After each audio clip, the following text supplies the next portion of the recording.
नमस्कार, आप सभी का स्वागत है Envira online school YouTube channel पर। इस वीडियो में हम पढ़ेंगे क्लास 11 कक्षा 11वीं कक्षा 11 का अनिवार्य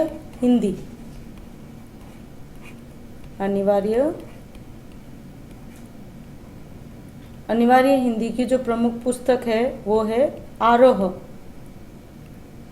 का अध्याय संख्या 6,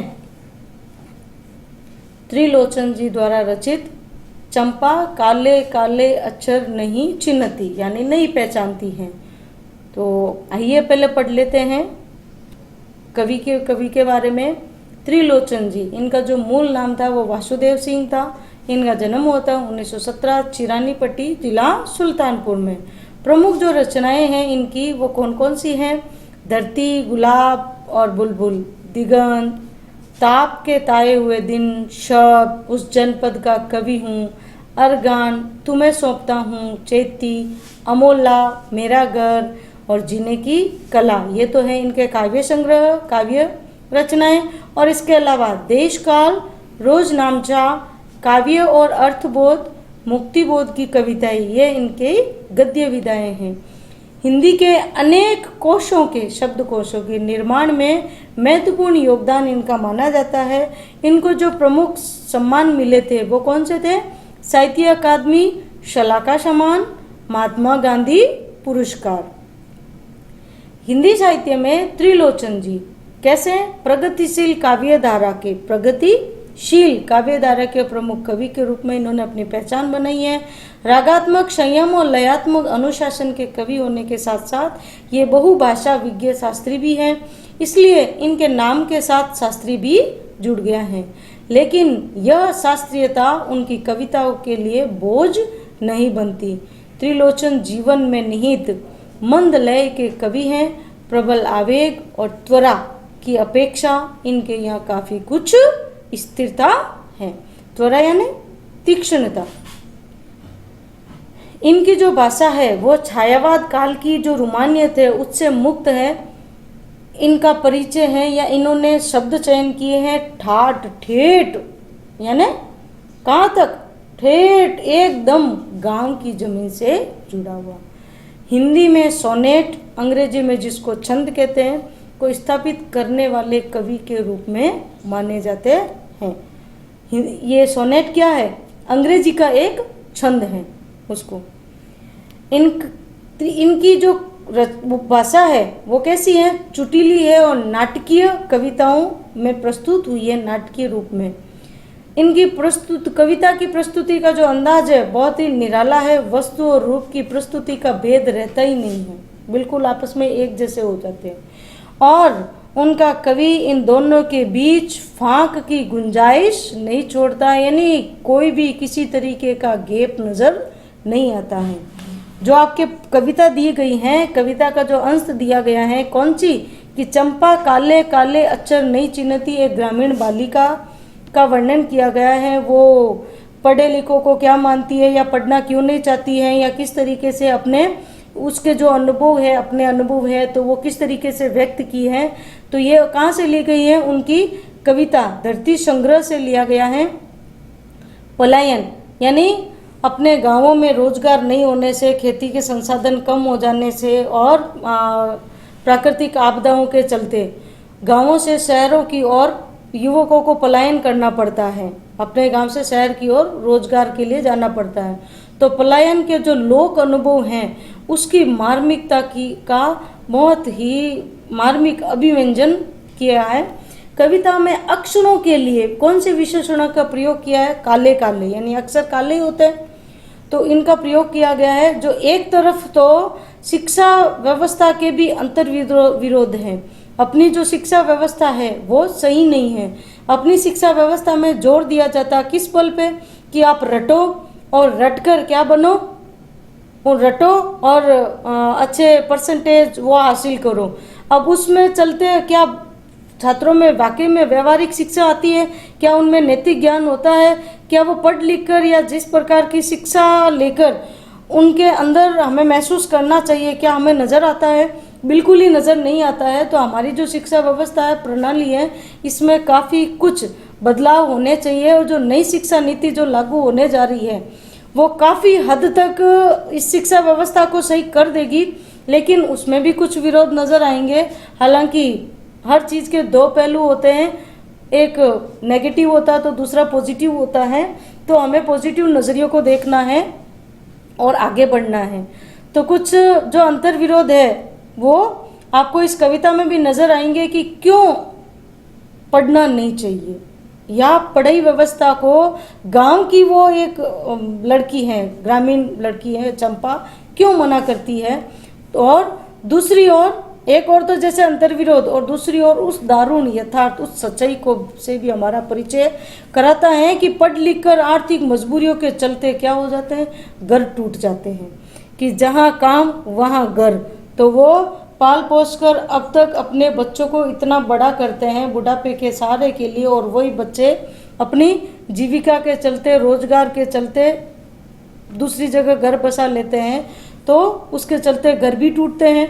तो काव्य नायिका, इस कविता की जो प्रमुख नायिका है वो चंपा, अनजाने में ही, जबकि वो तो क्यों कहती है, वो तो क्या अनजाने में कहती है, अनजाने में ही उस शोषक व्यवस्था के प्रतिपक्ष में खड़ी हो जाती है, जहां भविष्य को लेकर उसके मन में एक अनजान खतरा है। वह कहती है कि उस कलकत्ते पर बजर गिरे यानी वज्रपात होना, बिजली गिरना, उस कलकत्ता पर क्या गिर जाए, बिजली गिर जाए। क्यों? क्योंकि उस कलकत्ता में ही यहाँ के गांव के युवक वहाँ चले जाते हैं। तो कलकत्ते पर वज्र गिरने की कामना किसको बहुत ही कड़वा अनुभव कराती है, जीवन के खुरदरे, अपना जो कड़वा यथार्थ है के प्रति चंपा का क्या संघर्ष है और उसका जीवट यानी जो जीने की इच्छा है उसको प्रकट करती है। तो आइए पढ़ते हैं। हमें इस काव्य जो दिया गया है, जो काव्य का परिचय दिया गया, कविता का परिचय दिया गया है, यहीं से हमें काफ़ी कुछ पता चल जाता है। तो आइए कविता के माध्यम से जानते हैं कौन है चंपा, क्या कहती है, लेखक के या कवि के साथ वो किस तरीके से जुड़ती है, कैसे आती है, आइए देखते हैं। कवि लिखता है यहाँ पे क्या, कि चंपा काले काले, यानी ये जो काले अक्षर लिखे हुए हैं, इन अक्षरों को, अक्षर यानी अक्षर, ये तद्भव शब्दों का वर्णन है। अब ग्रामीण भाषा का शब्द है तो तद्भव शब्द तो आएंगे ही, इसलिए खड़ी बोली भाषा है, ग्रामीण प्रचलित शब्दों का प्रयोग किया गया है। ठीक है, शांत रस है। तो आइए देखते हैं कि चंपा काले काले अक्षरों को क्यों नहीं चिन्हती है, ना पहचानना, वो नहीं पहचानती हैं। क्यों नहीं पहचानती हैं, अब तो आप समझ गए होंगे, क्योंकि वो पढ़ी लिखी नहीं है। तो कवि कहता है कि मैं जब पढ़ने लगता हूँ वह आ जाती हैं। कवि कहता है कि मैं जब भी कुछ पढ़ने लगता हूँ तो वह आ जाती हैं, और जब मैं पढ़ रहा होता हूँ तो वह क्या करती हैं, खड़ी खड़ी चुपचाप सुना करती हैं कि ये कवि बाबा क्या बोल रहे हैं, वो उसको सुनती हैं। और उसको बहुत ही आश्चर्य होता है, उसे बड़ा अचरज होता है, अचरज यानी आश्चर्य। उसको आश्चर्य क्यों होता है कि वो सोचती है कि ये इन अक्षरों में भला ऐसा क्या है कि इनमें से ये सारे स्वर निकला करते हैं। ये जो काले काले निशान है, इसमें से ये स्वर कैसे निकलते हैं, ये क्या भला है, क्या है ये। तो इसको ये सब देखकर क्या होता है, आश्चर्य होता है। ठीक है, तो क्यों आश्चर्य होता है, अब तो आप समझ ही गए होंगे कि भाई इन अक्षरों में से क्या। और जब कवि पढ़ रहा होता है तब वो चंपा क्या करती है, चुपचाप सुनती है। और वो काले अक्षरों को क्यों नहीं पहचानती है, क्योंकि वो पढ़ी लिखी नहीं है। कविता की नायिका कौन है, चंपा। ठीक है, अब अपने काव्य की भाषा कौन सी है, खड़ी बोली। ठीक है, खड़ी बोली भाषा है, तद्भव शब्दों का प्रयोग किया गया है, शांत रस है, और कविता है तो गेय शैली है, गेय शैली। ठीक है, अलंकार कौन सा है, देखो शब्द की आवृत्ति है और अर्थ समान है, अर्थ अलग अलग नहीं है। तो शब्द की आवृत्ति और अर्थ समान होने से यहाँ पे कौन सा अलंकार है, पुनरुक्ति प्रकाश अलंकार। कौन सा अलंकार है?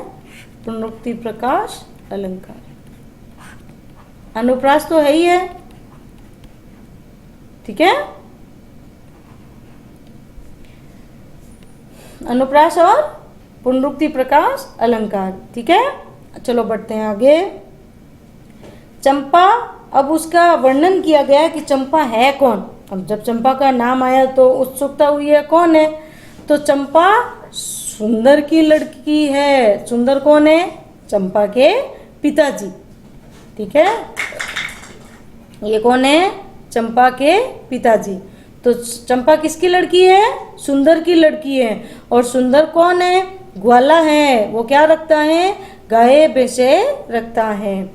चंपा चौपायों को लेकर, चौपाया किसके लिए आता है? पशुओं के लिए, गाय भैंसों को लेकर कहाँ जाती है? वो चरवाही करने जाती है। इसका मतलब वो अपने पिताजी के कार्यों में मदद करती है। तो चंपा अच्छी लड़की हुई। तो कभी भी आगे उसकी विशेषता ऐसे ही बताता है कि चंपा अच्छी है, चंचल है, नटखट है और कभी कभी उद्यम करती है। उद्यम करना यानी जो छोटे बच्चे जो नाटक करते हैं उसको उद्यम कहते हैं।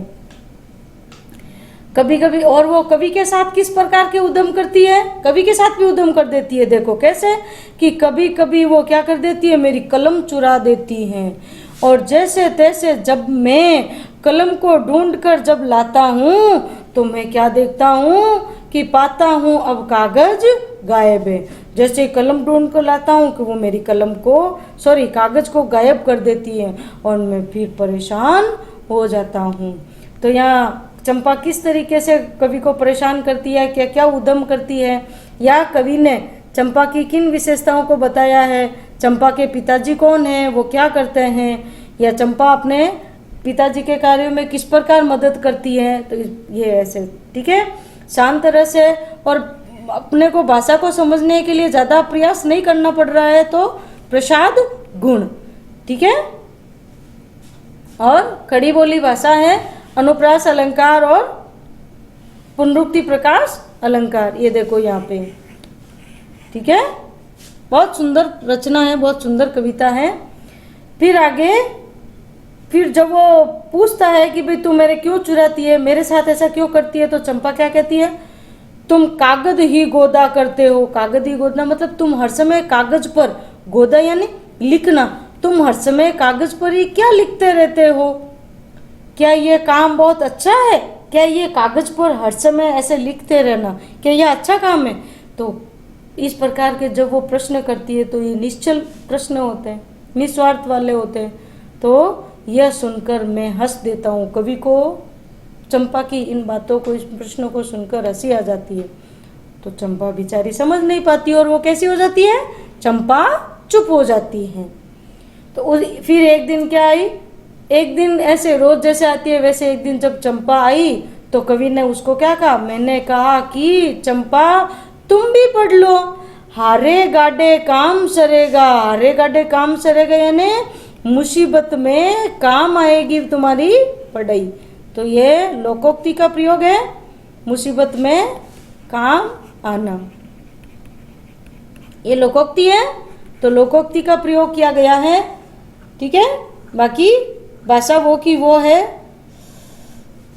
ठीक है। और फिर आगे वो जब कवि को पता चलता है कि चंपा गांधी जी को बहुत मानती है, तो वो क्या कहते थे उसको कि गांधी बाबा जी की इच्छा है सब जन पढ़ना लिखना सीखे।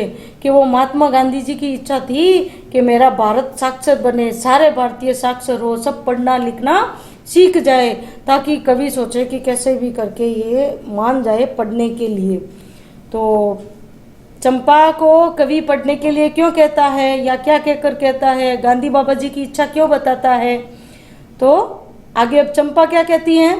तो चंपा क्या कहती है ना, ये कहा कि मैं तो नहीं पढ़ूंगी, मैं नहीं पढ़ूंगी।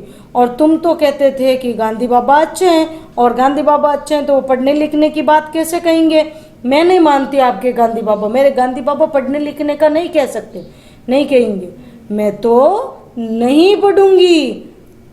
तो वो किसी भी तरीके से पढ़ने के लिए मानती नहीं है। तब कवि सोचता है और उसको और समझाता है। अब कैसे समझाता है, क्या कहता है उसको देखो।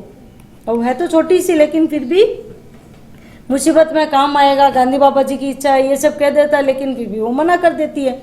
तब कवि उसको क्या कहता है कि चंपा पढ़ लेना अच्छा है, पढ़ो, पढ़ना अच्छी बात है, ब्याह तुम्हारा होगा, यानी तुम बड़ी होगी, तुम्हारी शादी होगी, तुम गोने जाओगी। गोने यानी जैसे ग्रामीणों में क्या होता है, जैसे छोटी उम्र में ब्याह कर देते हैं और फिर थोड़ी सी बड़ी होने पर उनको गोना कराकर उनको ससुराल भेज देते हैं। तो गोना कराना यानी ससुराल भेजना। ससुराल लायक जब उम्र हो जाती है तब उनको ससुराल भेज देते हैं। ठीक है, जिसको आम बोलचाल की भाषा में मुकलावा भी बोलते हैं। ठीक है, तो कुछ दिन बालम संग, और कुछ दिन बालम यानी पति, कुछ दिन तो तुम्हारे पतिदेव तुम्हारे साथ रहेंगे, और जब चला जाएगा कलकत्ता, और फिर वो तो कलकत्ता चला जाएगा, और तुझे पता है बड़ी दूर है वो कलकत्ता। अब कवि उसको किसके लिए मना रहा है, इन सब के माध्यम से वो पढ़ने के लिए उसको प्रेरित करना चाह रहा है। तो क्या कह रहा वो कि बड़ी दूर है कलकत्ता, कैसे उसे संदेशा दोगी, तो तुम कैसे उसको संदेश भेजोगी, कैसे उसके पत्र पढ़ोगी, और जब वो पत्र भेजेगा तो तुम कैसे पढ़ोगी। चंपा मेरी बात मान लो, पढ़ लेना अच्छा है। अब वो कवि खूब प्रयास करता है, या कवि क्या कहकर उसको मनाने का प्रयास करता है। तो चंपा इसका उत्तर कैसे देती है, देखो। चंपा बोली तुम कितने झूठे हो, हाय राम, तुम पढ़े लिखे होकर भी इतने झूठे हो, कितने झूठे हो तुम, देखा, हाय राम, तुम पढ़ लिख कर इतना झूठ बोल लेते हो। मैं तो ब्याह कभी नहीं करूंगी, यदि ऐसी नौबत आएगी तो मैं तो शादी नहीं करूंगी। और यदि अब घर वाले कब लड़कियों की सुनते हैं, और कहीं जो ब्याह हो गया और यदि मेरी शादी हो भी गई तो मैं क्या करूंगी, अपने बालम को संग अपने साथ रखूंगी, मैं अपने पति को अपने साथ ही रखूंगी, कलकत्ता में कभी न जाने दूंगी, मैं मेरे बालम को, मेरे पति को कभी भी कलकत्ता नहीं जाने दूंगी। ऐसे कलकत्ते पर क्या गिरे, वज्र गिरे, वज्रपात हो जाए, ऐसे कलकत्ते पर मैं जो मेरे पति को मेरे से दूर कर दे। तो ऐसी कितनी आपने देखी होगी कि रोजगार के चलते पति तो वहाँ चले जाते हैं, और ग्रामीण इलाकों में जब सर्वे करके देखा जाता है तो किस तरीके से वो अपने सास ससुर की, बच्चों का पालन पोषण करती है, सास ससुर की सेवा करती है, और वो भी किस स्थितियों में, किन परिस्थितियों में क्या क्या झेलती है, वो क्या सहन करती है वो। तो यहाँ इसमें एक यूँ कहे कि इन पंक्तियों में ही वो सारा उन स्त्रियों का दुख छुपा हुआ है जो चंपा के माध्यम से व्यक्त हुआ है। ठीक है, आइए बढ़ते हैं इसके प्रश्न अभ्यास। कलकत्ता ने ऐसा क्यों कहा कि चंपा ने ऐसा क्यों कहा कि कलकत्ता पर वज्र गिरे, क्योंकि जब कवि ने ऐसा क्या कि तुम्हारा ब्याह हो जाएगा और तुम्हारा पति जब कलकत्ता चला जाएगा यानी तुमसे दूर हो जाएगा, तो चंपा को ये सहन नहीं होता है कि मेरे पति को दूर करने वाले उस कलकत्ता पर क्या हो जाए, वज्रपात हो जाए। फिर दूसरा है कि चंपा को इस पर क्यों विश्वास नहीं होता कि गांधी बाबा ने पढ़ने लिखने की बात कही होगी, क्योंकि चंपा ने जहाँ तक ये सुन रखा था गांधी जी के बारे में तो वो तो अच्छे थे, और जो अहिंसा के बल पर जिन्होंने अपने देश के लिए इतना कुछ किया था, स्वतंत्रता दिलाई थी, तो वो भला पढ़ने लिखने की बात कैसे कह सकते हैं। क्यों, क्योंकि पढ़ लिख कर जहाँ व्यक्तियों में ज्ञान आता है वहीं विनय आना चाहिए, व्यवहारिक गुण आने चाहिए। उसको बजाय जब वो इस तरीके से गांव के युवक जो होते हैं वो शहर की ओर पलायन कर जाते हैं, और कहीं कहीं के साथ में जब इस तरीके की मुसीबत या परिस्थितियाँ आ जाती है कि किस तरीके से स्त्रियाँ अकेली रह जाती है और वहाँ वो अपना एक अलग घर बसा लेते हैं, तो इस प्रकार उनके घर टूट जाते हैं, उनका कोई दूसरा होता नहीं है। तो वो यही मानती है कि जब पढ़ लिख कर उनमें ऐसे गुण आ जाते हैं तो ऐसे गुण आने के लिए पढ़ाई लिखाई जरूरी होगी, ऐसा हमारे गांधी जी बाबा जी ने नहीं कहा होगा, क्योंकि वो उनको अपना आदर्श मानने लगी थी। ठीक है, फिर कवि ने चंपा की कौन कौन सी विशेषताएं बताई है कि चंपा अपने पिताजी के कार्यों में मदद करती है, यानी गाय भैंसों को चराने जाती है, वो चंचल है, वो नटखट है, वो सुंदर है, वो उद्यम करती है, या पढ़ाई के बारे में उसके क्या है वो भी सारा यहाँ पे कवि ने वर्णन किया है। फिर आपके विचार में कि चंपा ने ऐसा क्यों कहा कि मैं तो नहीं पढ़ूंगी, क्योंकि जहाँ तक है उसने जो पढ़ लिख कर जो उन्होंने गांव में पढ़े लिखे युवकों का जो रवैया देखा होगा उसको देखकर ही शायद चंपा ने ऐसा कहा होगा। ठीक है, फिर देखिए यदि चंपा पढ़ी लिखी होती तो कवि से कैसे बात करती। यदि चंपा पढ़ी लिखी होती तो उसके अंदर थोड़ा वो जैसे आ जाता, वो इतनी निश्चलता, वो सरलता नहीं होती। पढ़ लिखने के बाद कैसे किस तरीके से बात की जाए तो वो बनावटीपन आ जाता है, दिखावटीपन आ जाता है कि किस तरीके से बात करनी। तो शायद यदि चंपा पढ़ी लिखी होती तो जैसा कविता में बताया गया वो उस तरीके से बातें नहीं करती। वो उनसे शिक्षा से संबंधित कविताओं में कैसा प्रयोग किया जाता है, कैसे भावों का, विचारों का कल्पना या शब्द चयन कैसे किए जाते हैं, शायद हमारी समझ में वो उसी तरीके की बातें करती। तो इस कविता में पूर्वी प्रदेश की स्त्रियों की किस विडम्बनात्मक स्थिति का वर्णन हुआ है, यानी उनके पति चले जाते हैं तो उनके ऊपर बच्चों के पालन पोषण की जिम्मेदारी आ जाती है, माता उनके सास ससुर की देखभाल का, घर के कार्यों का सारा उनके ऊपर आ जाता है, और वहीं संबल देने वाला या सहारा देने वाला भी वहाँ कोई नहीं होता है, और उनको अकेले ही अपना एक एकाकी जीवन, पति के बिना जो जीवन होता है उसको एकाकी जीवन ही बोला जाता है, तो अपना एकाकी जीवन जीने को वो मजबूर हो जाती है। फिर तीसरा देखिए कि संदेश ग्रहण करने और भेजने में असमर्थ होने पर एक अनपढ़ लड़की को किस वेदना और विपत्ति को भोगना पड़ता है, अपनी कल्पना से लिखिए। यहाँ हालांकि अपनी कल्पना पूछी गई है, फिर भी एक अनपढ़ लड़की जो अपने मन की बात कहना चाहती है, वो अपने मन की बात किसी और के माध्यम से वो बोलकर कहेगी तो उसको संकोच या शर्म का, झिझक का अनुभव होता है, वो कह नहीं पाती और खुद से लिख नहीं पाती है, तो ना ही वो संदेश भेजने में या लिखने में, पढ़ने में पूरी तरीके से असमर्थ होती है। तो वो कहीं न कहीं एक भीतर ही भीतर टीस वेदना या कष्ट को महसूस करती है। ठीक है, तो यहाँ अपना ये अध्याय पूरा होता है। वीडियो को पूरा देखने के लिए, साथ में बने रहने के लिए, लाइक करने के लिए, शेयर करने के लिए आपका बहुत बहुत धन्यवाद, आभार।